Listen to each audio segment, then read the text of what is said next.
दोस्तों नमस्कार। रोजगार देने की स्थिति में हम है नहीं, अनाज खरीदने की स्थिति में आप है नहीं, इस देश के भीतर में किसी भी मैन्युफैक्चरिंग सेक्टर में कोई बहाली करने की स्थिति में कोई इंडस्ट्रियलिस्ट है नहीं, इस देश के भीतर में कोई नेता किसी को नौकरी देने का वादा करने की स्थिति में नहीं है और राज्य दर राज्य अपने तरीके से वादों की फेरिस्त लगातार रेंगती चलेगी, क्योंकि अब चुनाव का बरस शुरू हो चला है।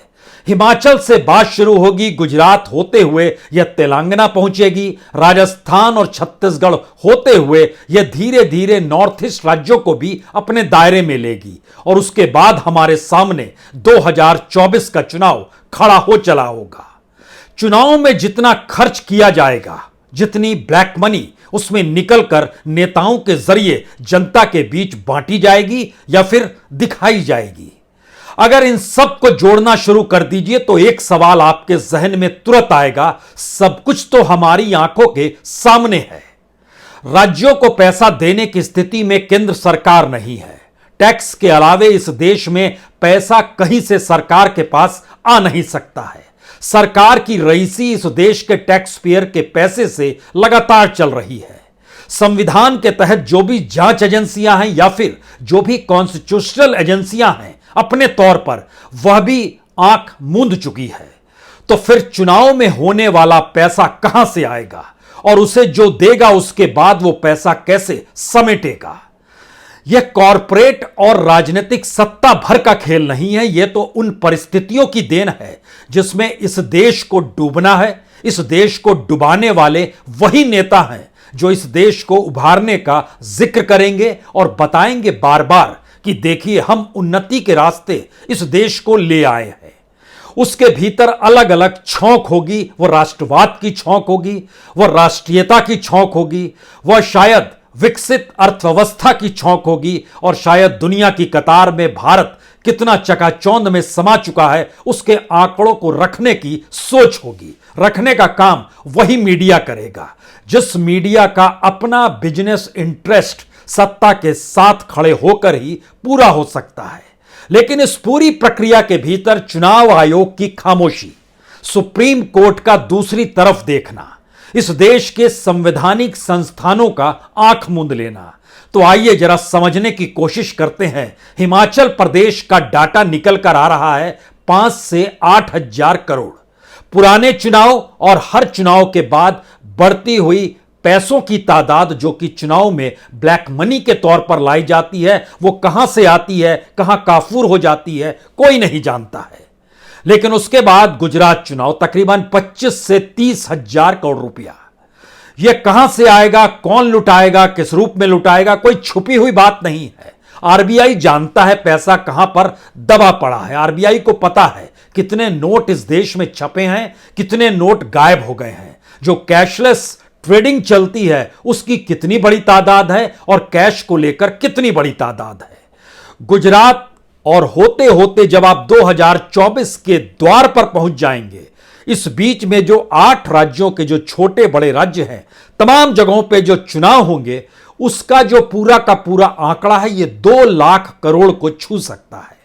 2 लाख करोड़, जी नहीं, बड़ी छोटी रकम है, क्योंकि आरबीआई खुद कह रही है छपे हुए नोट गायब हो गए हैं तकरीबन 9 लाख करोड़ के। तो 2 लाख करोड़। लेकिन सवाल यह नहीं है, सवाल है ये चुनाव नेताओं का है, ये चुनाव पॉलिटिकल पार्टीज का है, इसमें जनता कहां है? जनता तो भूखमरी की स्थिति में ऐसी कतार में दुनिया के सामने आकर खड़ी हो गई है जहां पर लाल बत्ती जलने लगी है। और भारत को लेकर बड़ा सीरियस कमेंट अब दुनिया के तमाम देश कर रहे हैं कि यह कैसी परिस्थिति है। भारत ने अपने से ज्यादा भूखे देशों को संकट से उभारने के लिए 20 देशों में अनाज भेजे, लेकिन जब इंटरनेशनल इंडेक्स निकल कर आया तो उसने खुले तौर पर जानकारी दी कि भारत दरअसल 120 देशों में 107वें नंबर पर है। नहीं, इससे पेट नहीं भरेगा। भारत के भीतर लगभग 22.5 करोड़ लोग कुपोषण के शिकार हैं।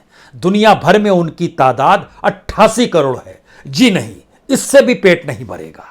सवाल इस देश के भीतर का पहली बार यह हो चला है कि हम अपने देश के अपने नागरिकों को जो उनको बेसिक जरूरतें होती हैं, वो रोजगार की एवज में दी जाने वाली मजदूरी हो या फिर अनाज हो, जो कल्याण योजना भी चल रही है वह भी लोगों तक नहीं पहुंच पा रही है। और एक एनजीओ और सरकार की एजेंसी ने अपने तौर पर जो दावे किए, सरकार कहती है 72%, एनजीओ कहता है लगभग 42%। उससे ज्यादा अनाज बट नहीं पा रहा और गांव तक पहुंचते पहुंचते अनाज का भी माफियाकरण इस देश में इसलिए होने चला है क्योंकि बाकी रास्ते बंद हो गए हैं कमाई के। यानी रोजगार तो दूर की बात है, कल तक भ्रष्ट तरीकों से कमाने के जो रास्ते थे वह भी धीरे धीरे सिमटते सिमटते अनाज में जाकर चले गए।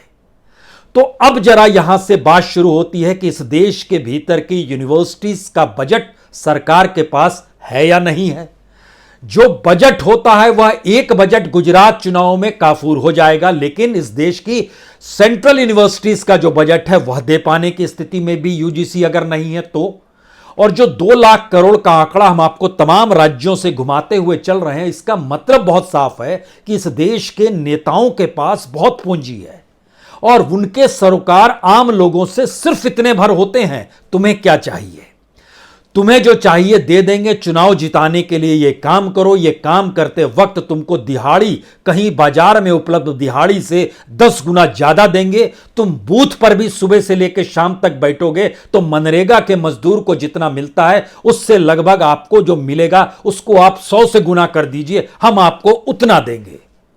कमाल की स्थिति है। 20-20 हजार लोग एक दिन में बूथ पर बैठकर कमा लेंगे, लेकिन इस देश का मजदूर मनरेगा को करते हुए भी 200 रुपए दिहाड़ी में और 27 दिन के ही कमा पाएगा।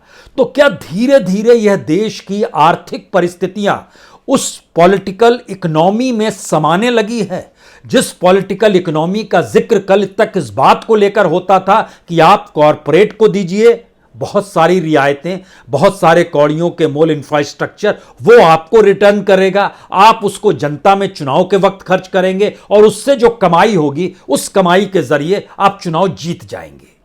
लेकिन यह नई परिस्थिति है, ऐसी परिस्थिति इस देश के भीतर पहले नहीं थी।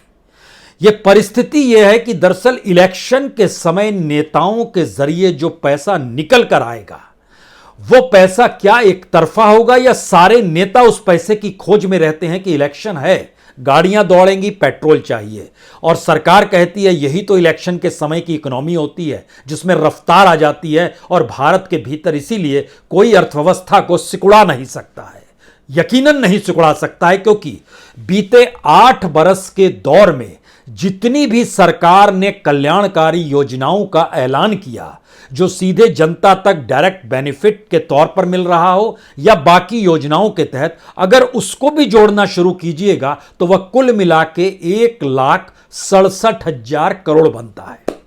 और यहां पे 2 लाख करोड़ का आंकड़ा खुले तौर पर नजर आ रहा है, नंगी आंखों से नजर आ रहा है कि स्थिति इतनी नाजुक हो चली है। सरकार की अपनी परिस्थिति बतलाती है कि इस देश के भीतर में महंगाई चरम पर है और पहली बार सरकार की तरफ से जो सामने आई चीजें और जो अमूल दूध बनाते हैं उन्होंने जिन बात का जिक्र किया कि हम 2 रुपए इसलिए बढ़ा रहे हैं क्योंकि यह ऑपरेशन कॉस्ट नहीं बढ़ा है, यह मिल्क प्रोडक्शन कॉस्ट नहीं बढ़ा है, बल्कि जो चारा पशुधन खाते हैं यानी पशु के चारे में 20% तक की बढ़ोतरी हो गई, उसलिए हमको 2 रुपए दूध तक के बढ़ाने पड़े। यानी इस देश के भीतर में अनाज की कीमत नहीं मिल पा रही है किसान को, पूरी जो खर्च होता है जिसकी मांग वो लगातार कर रहा है, लेकिन हमारा सिस्टम कुछ ऐसे चरमरा चुका है कि उस अनाज का बचा हुआ हिस्सा जो पशु चारे के तौर पर इस्तेमाल किया जाता है उसकी कीमत अगर बढ़ती है और उसके जरिए होते होते कोई दूसरा बाय प्रोडक्ट जो दूध के तौर पर सामने आता है उसकी कीमत बढ़ा दी जाती है। यानी भारत में सिस्टमेटिक तरीके से कोई भी बैलेंस इकोनॉमी को संभालने की स्थिति में नहीं है। इसीलिए जब आप इस कतार को पढ़ना शुरू करेंगे कि कौन कौन से नेता किस किस जगह पर कैसा कैसा चुनाव लड़ रहे हैं, तो क्या उनके सामने इस देश या उस राज्य भर को चलाने के लिए कोई विजन है, उनकी कोई इकोनॉमी इस बात की इजाजत देती है कि वो राज्य स्वावलंबी कैसे होगा, इसको लेकर उन्होंने कोई व्हाइट पेपर रखने का प्रयास किया है? या सिर्फ कुछ चीजें मुफ्त में दी जाएंगी, कुछ चीजें आने पर बदल दी जाएंगी, कुछ चीजों को लेकर जिससे आप दुखी हैं उसकी पूर्ति की जाएगी, कुछ का कर्ज माफ कर दिया जाएगा। इसके अलावे भारत के नेता इसलिए नहीं बढ़ पाते हैं क्योंकि ये तमाम परिस्थितियां पैदा उन्होंने ही की है। इतनी बड़ी तादाद में इलेक्शन के समय जो पैसा निकल रहा है, हमें लगता है उसको और थोड़ा सिलसिलेवार तरीके से इसलिए समझ लीजिए क्योंकि पहली बार दुनिया जब यह बता रही है कि भारत कुपोषण में टॉप पर पहुंच गया है, 20% से ज्यादा भारत के हिस्से में आता है समूची दुनिया को लेकर, और भारत के इर्द गिर्द के जो पड़ोसी देश हैं, चाहे वो श्रीलंका हो, नेपाल हो, पाकिस्तान हो, सिर्फ अफगानिस्तान को छोड़ दीजिए जिसकी स्थिति भारत से नाजुक है, तो अगर ऐसी स्थिति में भारत आ चुका है और भारत को अगर ओवरऑल आप बड़ी इकोनॉमी के दायरे में देखने की कोशिश कर रहे हैं तो एक चीज जहन में रखिए, हमारे ऊपर कर्ज बढ़ते बढ़ते 621 बिलियन डॉलर का हो चला है। रिजर्व जो हमारे पास था वो घटते घटते 530 बिलियन पर आ गया है। अगले 6 महीने के भीतर हमको 267 बिलियन चुकाना है कर्ज के तौर पर, नहीं चुकाएंगे तो और कर्ज हमें लेना है। अब यहां से असल लकीर शुरू होती है। क्या चुनाव एक ऐसा मंत्र है जो नेताओं की पोटली भरता है और जनता को सड़क पर ले आता है? सड़क पर लाने का मतलब यह है कि नौकरी को लेकर किसी भी के पास, किसी भी राज्य में चुनाव के मद्देनजर किसी के पास कोई प्लानिंग नहीं है। और जो स्थितियां इस देश में फेडरल स्ट्रक्चर यानी संघीय ढांचे को डिस्टर्ब कर चुकी है, जिसमें केंद्र अगर पैसे को बटोरता है मसलन जीएसटी के जरिए, अगर वो पैसे को बटोरता है तो उस पैसे का हिस्सा राज्यों को देना चाहिए, वो दे पाने की स्थिति में नहीं है। वो कह रहा है आप रिजर्व बैंक से उधारी ले लीजिए, हम व्यवस्था करेंगे कि उस पर कोई इंटरेस्ट ना लगे। यानी आपको पैसा मिलेगा, आपको चुकाना होगा, लेकिन चुकाएगा कोई कहां से? यहां तो राजनीति मुफ्त का माल उड़ाने में बेताब है और उसी दिशा में लगातार चलती चली जा रही है। यहीं से 5-6 बातें का जिक्र सरकार के डॉक्यूमेंट के जरिए। प्रवासी मजदूर जो इस देश के भीतर घूम रहे थे कोविड काल में और जब घर लौटे, उनकी तादाद मौजूदा वक्त में तकरीबन 4.5 करोड़ है जिनके पास कोई काम नहीं है। देश के भीतर 4.5 करोड़ लोग अगर इकट्ठा हो जाएं तो राजनीति तो तहस नहस हो जाएगी, ये कुछ नहीं बचेगा इस देश के भीतर में। लेकिन सिर्फ 4.5 करोड़ तक बात रुकती नहीं है, बनती नहीं है। इस देश के भीतर में जो रजिस्टर्ड बेरोजगार यानी जो ग्रेजुएट होने के बाद जिन्होंने रोजगार दफ्तरों में अपना नाम दर्ज कराया हुआ है कि हमारे पास कोई रोजगार नहीं है, उनकी संख्या बढ़ते बढ़ते 3.25 करोड़ हो चली है। उसमें वह लोग शरीक नहीं है जो कि ग्रेजुएट हैं, प्रोफेशनल डिग्री पाए हुए हैं और तमाम प्राइवेट जगहों पर नौकरी खोज रहे हैं। और ये गुजरात में भी है, ये हिमाचल प्रदेश में भी है, ये दिल्ली में भी है, और ये राजस्थान में भी है, और ये छत्तीसगढ़ में भी है, और ये कर्नाटक में भी है, और मणिपुर में भी है। इनकी स्थिति बड़ी नाजुक हो चली है क्योंकि इन युवाओं की तादाद अगर ओवरऑल तादाद देखिएगा तो ये 6 करोड़ से ज्यादा युवा इस देश के भीतर में बिना काम के हैं, और प्रवासी मजदूर का जिक्र हम 4 करोड़ का कर रहे हैं। इस 10 करोड़ के मद्देनजर जरा समझने की कोशिश कीजिए, जितने वोट बीजेपी को 2024 में मिले उस वोट की तादाद में यह लगभग आधी संख्या एक झटके में आकर खड़ी हो गई, क्योंकि उनको 23 करोड़ वोट मिले थे। लेकिन राज्यों के दायरे में आइएगा तो राज्यों के दायरे में तो क्या हिमाचल, क्या गुजरात और क्या कर्नाटक, क्या राजस्थान, क्या छत्तीसगढ़, इन सारे राज्यों के वोटर्स को मिला दीजिएगा तो 10 करोड़ वोट उस दायरे में नहीं आएंगे जो 10 करोड़ लोगों के सामने मौजूदा वक्त में सिर्फ रोजगार की परेशानी है। लेकिन हमारे पास कोई प्लानिंग नहीं है, कोई कार्यक्रम नहीं है, किसी तरीके की कोई बैलेंस शीट नहीं है। हम कैसे चीजों को क्रिएट करेंगे?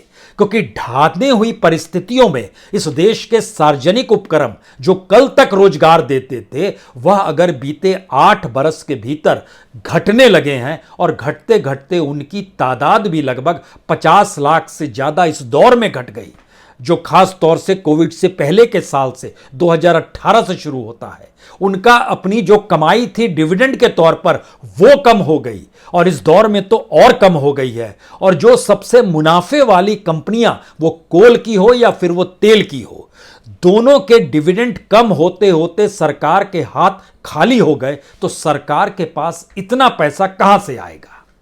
और यहां एक बात और समझ लीजिए, वो चुनाव आयोग हो या सुप्रीम कोर्ट हो या प्रधानमंत्री की सुरक्षा में लगे हुए वो तमाम ग्रुप जो खास तौर से क्रिएट किया गया, सारा पैसा इस देश का है, इस देश के टैक्स पेयर का पैसा है। और किसी भी देश की इकोनॉमी जो चल रही होती है, अगर वो प्रोडक्टिव नहीं होगी तो आने वाले वक्त में उसकी स्थितियां कितनी नाजुक होगी, ये हमने पड़ोस में देखा श्रीलंका में। और बुरी स्थिति यह है कि श्रीलंका के मद्देनजर भारत की जनसंख्या जितनी बड़ी तादाद में है, जब वो उस पोजीशन पर पहुंचेगी जहां पर श्रीलंका पहुंचा, तो उसे संभाल पाना भारत ही नहीं, यूनाइटेड नेशन के लिए मुश्किल होगा, दुनिया के लिए मुश्किल होगा, IMF के लिए मुश्किल होगा, वर्ल्ड बैंक के लिए मुश्किल होगा। यह तो अच्छा है कि भारत की इतनी बड़ी जनसंख्या के भीतर में जो छोटा सा कंज्यूमर क्लास है, जिसके पास कुछ पैसा है, वह भी यूरोपीय देशों की तुलना में बड़ा है और वही आकर्षण वर्ल्ड बैंक और IMF को भारत की तरफ खींचे रहता है। और दुनिया भारत को एक बाजार मानकर यहां पैसा कमाने के लिए, पैसा लगाने की दिशा में बढ़ती है। लेकिन इन सारी परिस्थितियों में अगर सिर्फ चुनावों की इकोनॉमी ही इस देश में बच पा रही है और टैक्स पेयर के पैसे से ही गवर्नेंस चल पा रही है, तो इसकी उम्र कितने दिन होगी। और एक के बाद एक चुनाव अगर 2024 तक, पहले तो हिमाचल से जिक्र हम कर रहे हैं, हिमाचल के भीतर भी अगर सरकार कोई योजना 8,000 करोड़ की ये कहकर लगा देती है कि अब किसी भी हिमाचल के पहाड़ पर रहने वाले शख्स को जमीन पर नौकरी के लिए जाने की जरूरत नहीं है, तो शायद वो राज्य अपने आप में स्वावलंबी हो जाएगा। लेकिन आप में ये कहने की हिम्मत नहीं है, क्योंकि आपकी योजनाएं मैक्सिमम बढ़ पाती हैं तो 1,000 करोड़ के दायरे में आकर हिमाचल जैसे प्रदेश में सिमट जाती है। वह पैसा भी पूरी तरह खर्च नहीं होता है, वो बताया जाता है। लेकिन यहां तो 5 से 8,000 करोड़ रुपए इलेक्शन में खर्च होने वाले हैं। गुजरात की स्थिति भी कमोवेश, गुजरात के भीतर भी 1 करोड़ BPL है। जिस बात का जिक्र होता है 6 करोड़ गुजराती, उसमें 1 करोड़ BPL है, गरीबी रेखा से नीचे है।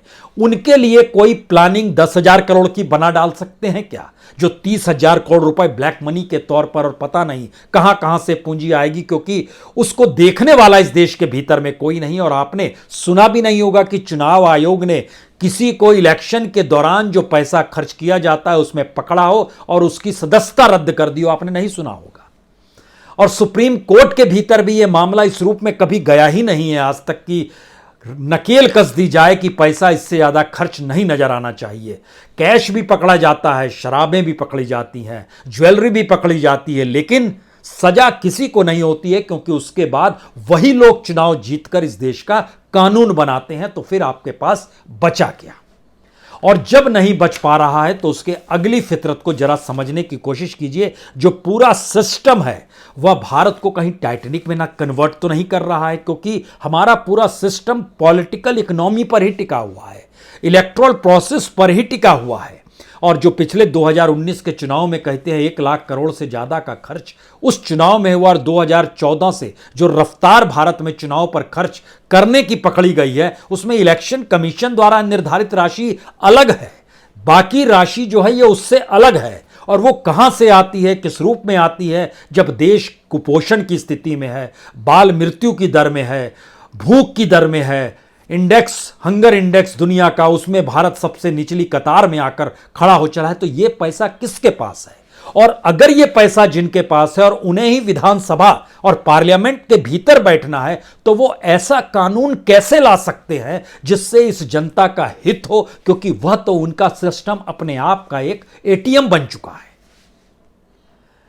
तो इस प्रोसेस को अगर आप समझ लेंगे कि इस हमारे पॉलिटिकल सिस्टम ने भारत की इकोनॉमी का न सिर्फ बंटाधार किया है, बल्कि धीरे धीरे जो नजर आ रहे हैं, आज जो छात्र भटक रहे हैं, 37 लाख छात्र रेलवे की C ग्रेड की परीक्षा देने को तैयार हैं और कोई परीक्षा भटक रहे हैं इधर से उधर।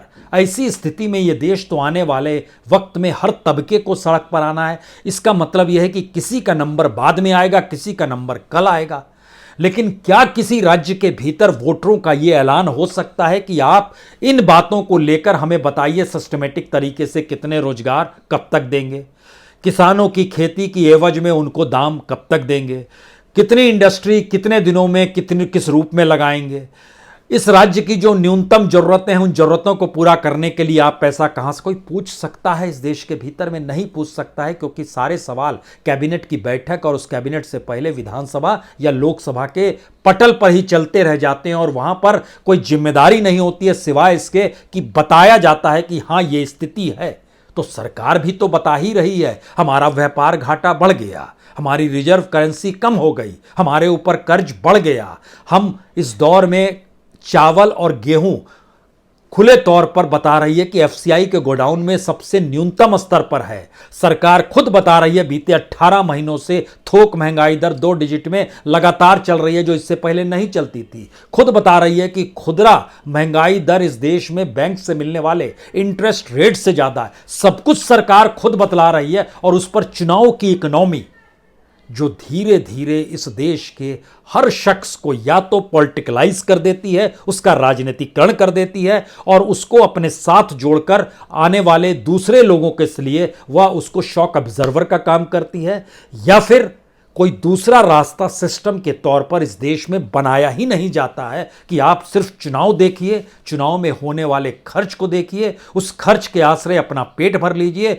उसी दौर में कुछ कमा लीजिए, फिर जब जीत कर आएंगे तो उसकी एवज में आपको कुछ दे देंगे। इससे हटकर कोई इकोनॉमी नहीं, यानी पूरा का पूरा सिस्टम सिर्फ जीते हुए नेताओं के इर्द गिर्द या उम्मीदवार बनकर चुनाव लड़ने हुए मैदान में आने पर जो उनकी वसूली होती है उसी दायरे में आकर सिमटा हुआ है।